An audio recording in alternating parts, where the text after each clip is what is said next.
August 24th, 79 AD. The city wakes up to a normal day. 18 hours later, it doesn't exist anymore. Not damaged, not abandoned, erased, buried so completely that it would take over 1,000 years for anyone to find it again. This is the story of Pompeii, and the mountain that killed it, then preserved it forever. Pompeii wasn't some backwater town. It was a thriving Roman city of roughly 20,000 people, built on the Bay of Naples, in the shadow of Mount Vesuvius.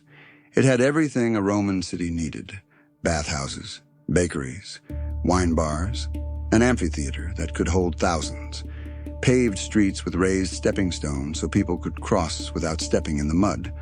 The economy was built on trade. Pompeii sat near a major port, and its fertile volcanic soil produced some of the best wine and olive oil in the region. Merchants shipped goods up and down the Italian coast. Bakeries turned out thousands of loaves a day, many stamped with the baker's name before they were sold. Wealthy Romans built villas here to escape the noise of Rome itself. Some of these homes had elaborate gardens, private bathhouses, and walls covered in painted frescoes depicting mythology, nature, and daily life. Merchants ran shops along the main roads, their storefronts opening directly onto the street.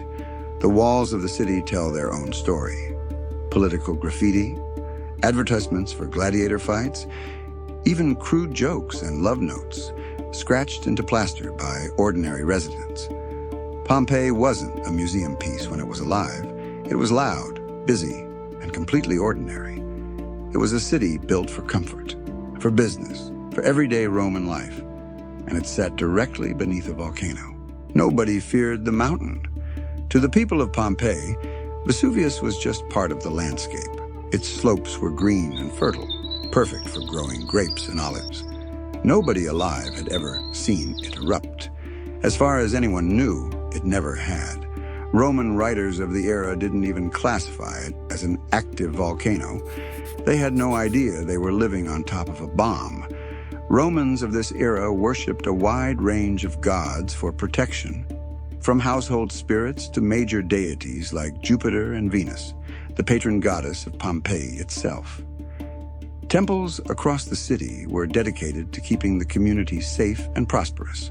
None of them offered any protection from what was coming.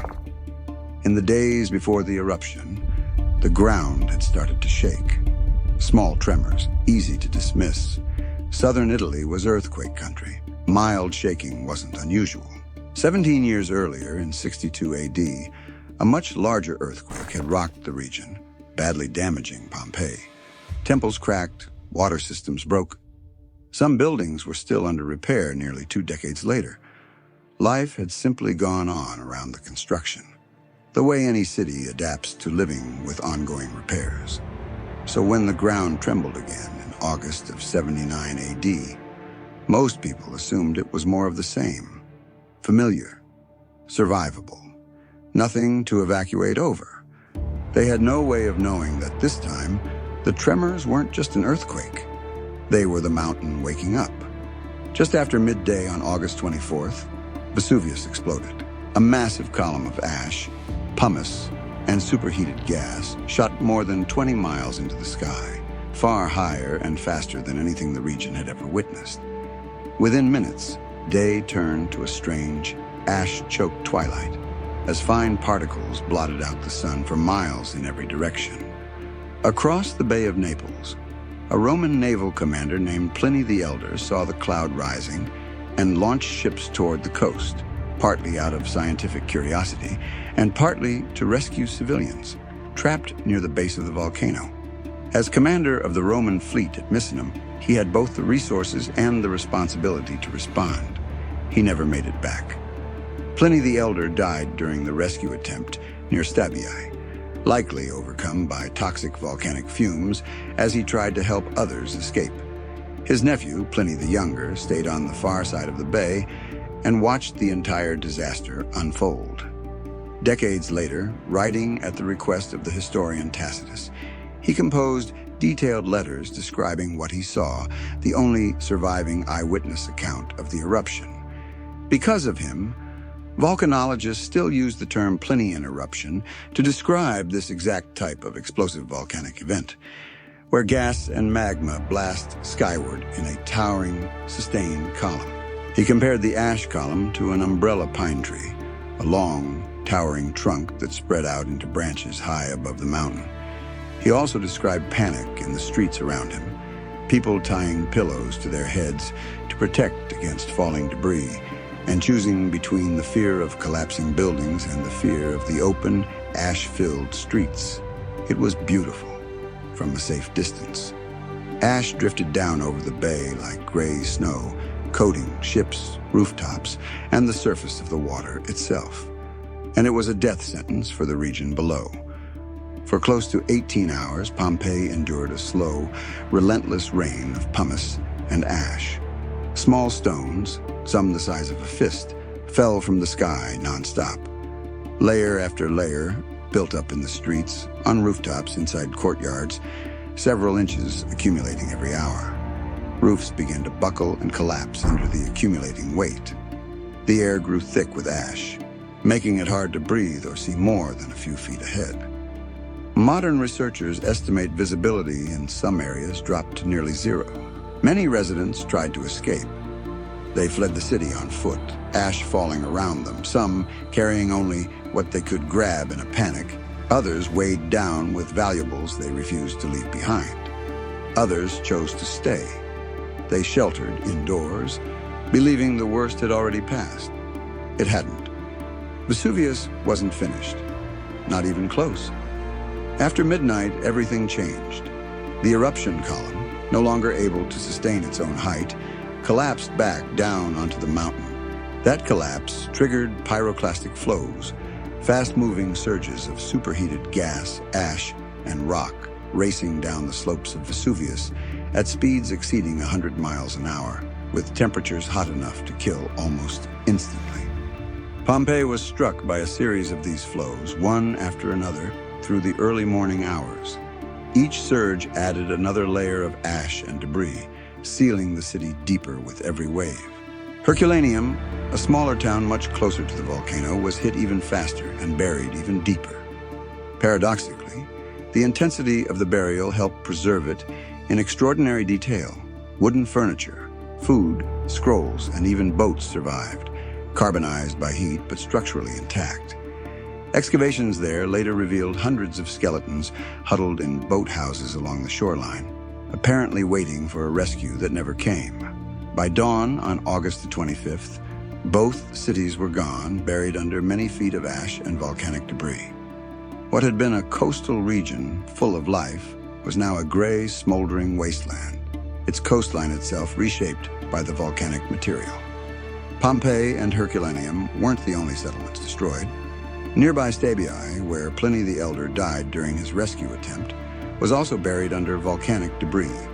So was Aplantis, home to a lavish villa believed to have belonged to the family of Emperor Nero's wife, Poppaea. Together, these sites give archaeologists a rare, near-complete snapshot of an entire Roman region, frozen at a single moment in time. To date, archaeologists have recovered the remains of roughly 2,000 victims in Pompeii itself.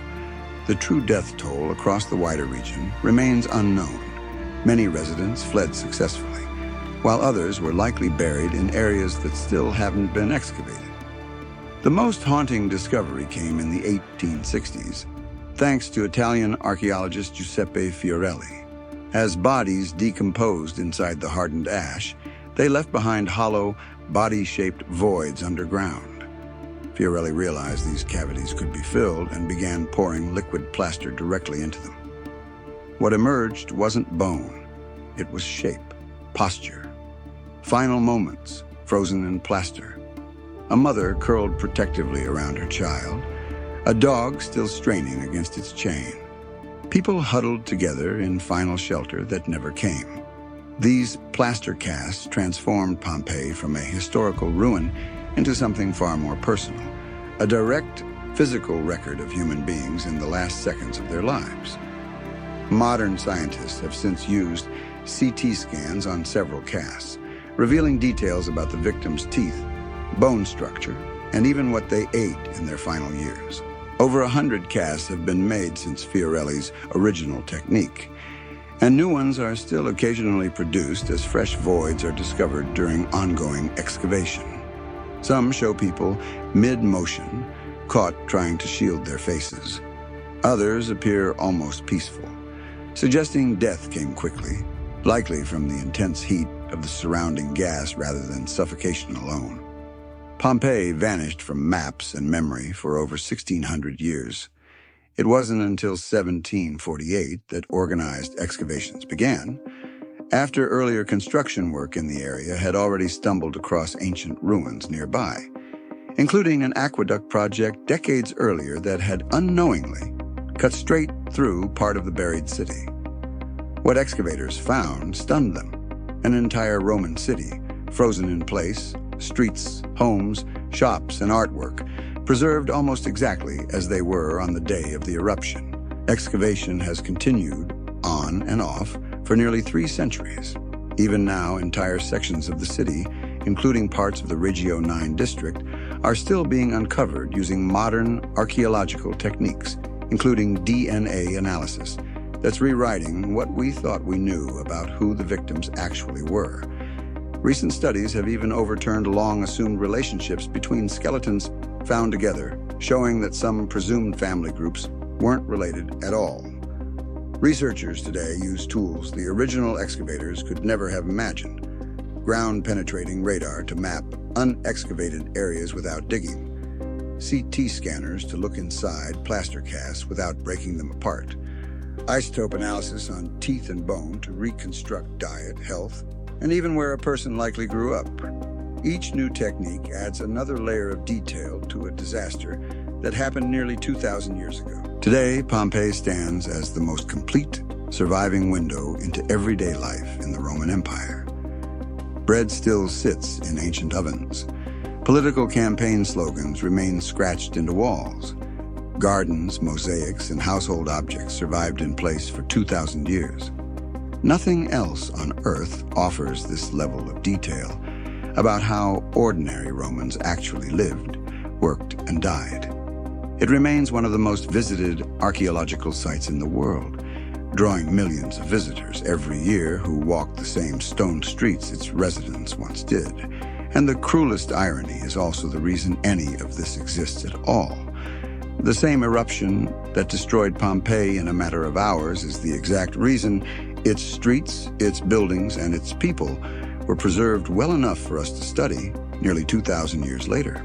And the mountain isn't finished. Mount Vesuvius remains an active volcano today, and geologists consider it one of the most dangerous in the world, not because of its size, but because of what surrounds it. Nearly 3 million people now live within its potential blast radius, including much of the modern city of Naples. Vesuvius last erupted in 1944. Scientists agree it will erupt again. They just don't know when. The thing that killed Pompeii is the same thing that saved it. Thank you for watching this video, and for more like this, subscribe to Industrial Origin.